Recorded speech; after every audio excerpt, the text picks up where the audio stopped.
La posición del PP es la de siempre, la que ayer volvió a ratificar por enésima vez el presidente Feijóo, la que volvió a decir en su sesión de investidura, la que volvió a ratificar en la sesión de investidura de Pedro Sánchez, la que hemos dicho en todo momento, es la misma de siempre.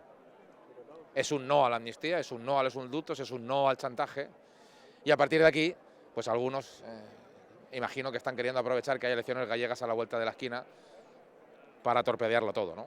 Pero si hay algún partido que no es sospechoso y que siempre ha sido firme, tajante, claro y evidente en defensa de la Constitución, en defensa de la igualdad de los territorios, es el Partido Popular. Y lo ratificaremos todas las veces que haga falta porque estamos muy convencidos de ello.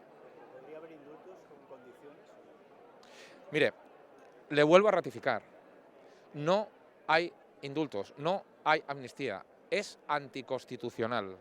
Está en contra de la Constitución, está en contra de los valores de la Constitución y todo el Partido Popular ha sido, es y seguirá siendo unánime. No hay posibilidad alguna de chantaje con el Partido Popular de por medio.